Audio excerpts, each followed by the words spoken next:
Hello, story time with Oma, Andy Pandy and the red motorcar. Here is Andy Pandy's red motorcar and Rex the dog. Andy Pandy has a little white kitten and a puppy called Rex, and he and Teddy all live in Andy Pandy's house with a friend called Looby Loo. She is a very clever rag doll. One day, when Andy and Teddy were busy cleaning Andy's red motorcar, the white kitten got tired of watching and wandered off by himself. Rex didn't go because he was digging up a bone. Afterwards, Looby Loo went indoors and tidied the house. Andy Pandy and Teddy often leave their toys lying about, and only that morning Teddy had trodden in the kitten's milk and just left it there on the floor. What a mess! The sun was shining and the white kitten pranced along until he came to a pond, and he thought, why can't I have fish for dinner?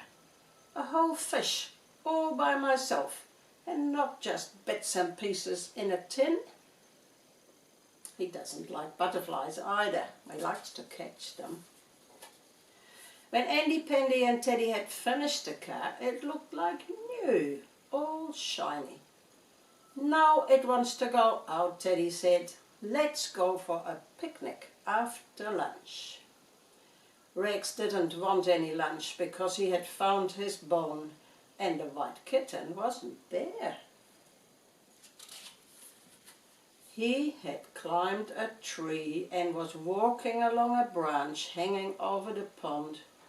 Looking down, he could see little fish swimming about, and his eyes turned green as grass, which they do when he's naughty. He crept carefully along until he saw a big stone in the middle of the pond. Then he jumped off the branch onto the stone, but he soon found it wasn't easy to catch fish with paws, and he grew very cross. To make things worse, the sun went in and it began to rain. He couldn't reach the branch anymore.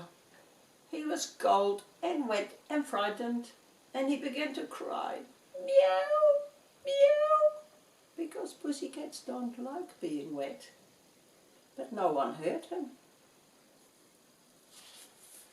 But someone saw him.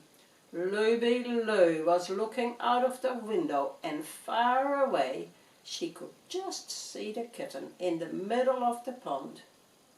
Rex had come in because of the rain, and the clean red motorcar stood outside, getting wet.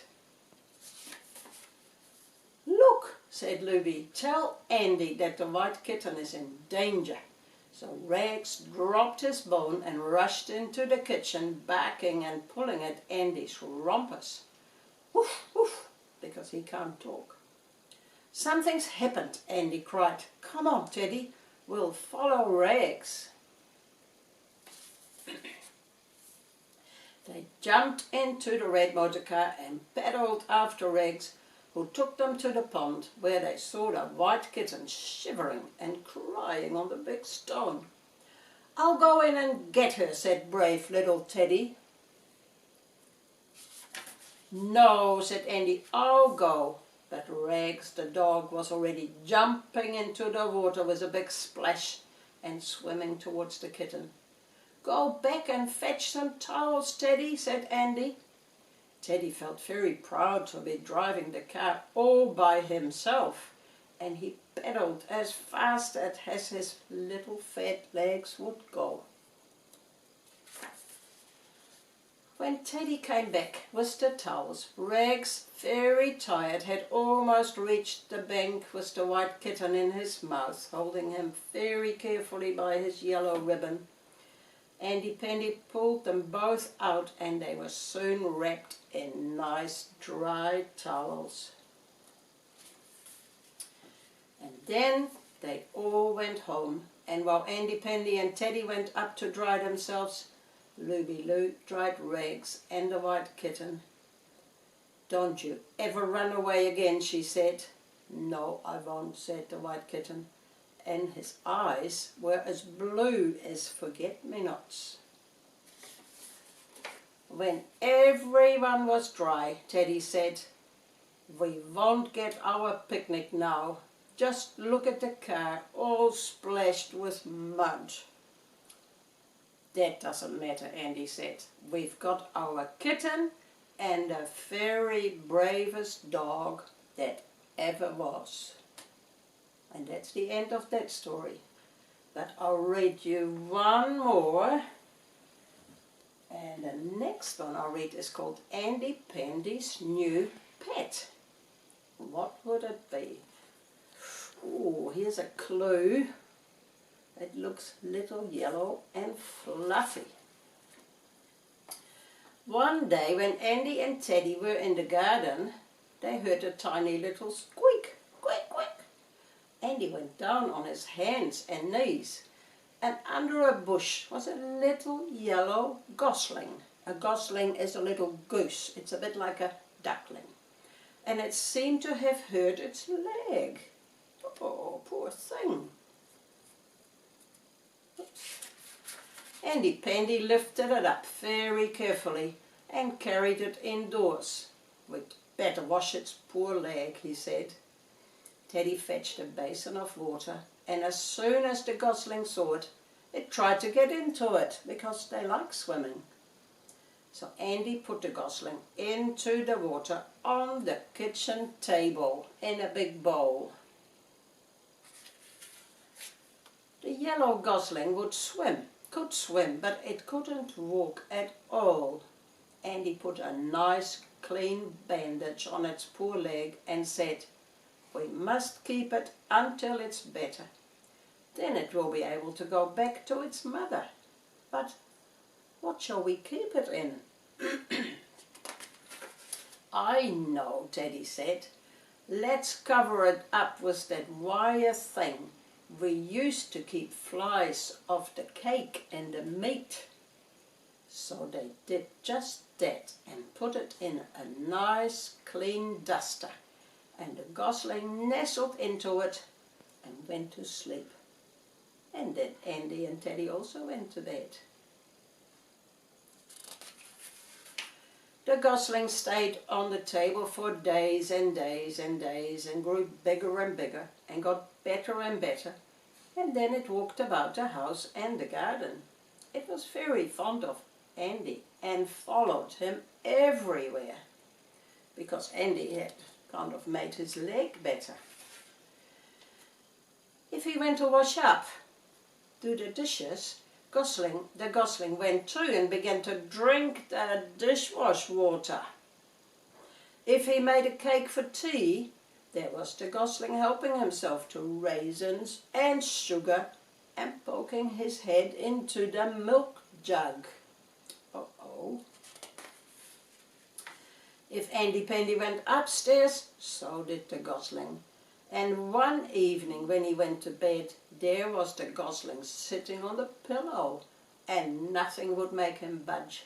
So Andy had to squeeze in beside Teddy. Uh-oh. And that wasn't the worst thing. The worst thing was that the gosling would sit on poor Looby Loo. And although Andy or Teddy drove him off, poor Looby Loo was often squashed quite flat. Oh, that's not a nice thing to do. So, one day Andy Pandy decided that the gosling would have to be taken to the farm where there were some big geese, because he couldn't even have a bath without the gosling coming too? No, of course not. They like to go in the water too. But how shall we take him? Teddy asked. He'll follow if he sees me going, Andy said, and he called, Goosey, goosey, gosling. And the gosling came waddling up as fast as he could.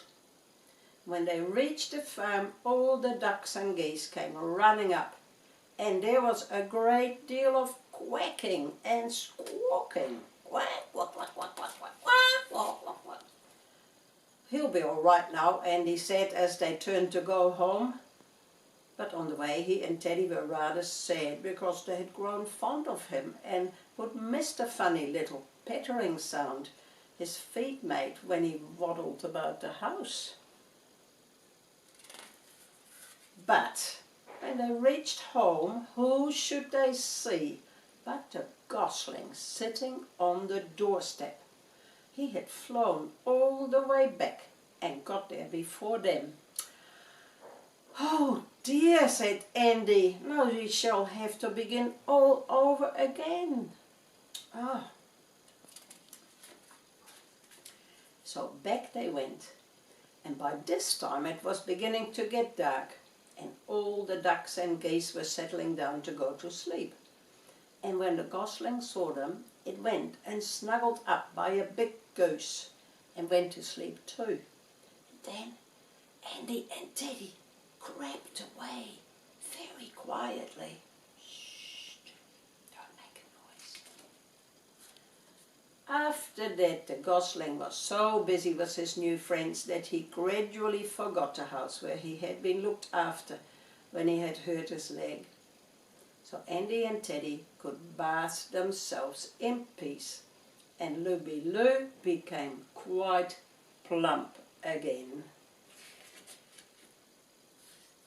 If Andy and Teddy went to the farm, the gosling always waddled up to them, and if they took a picnic, all the other geese and ducks came too.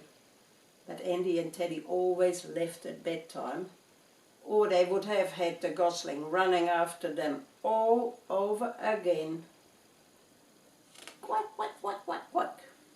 That's the end of that story. Bye, till next time.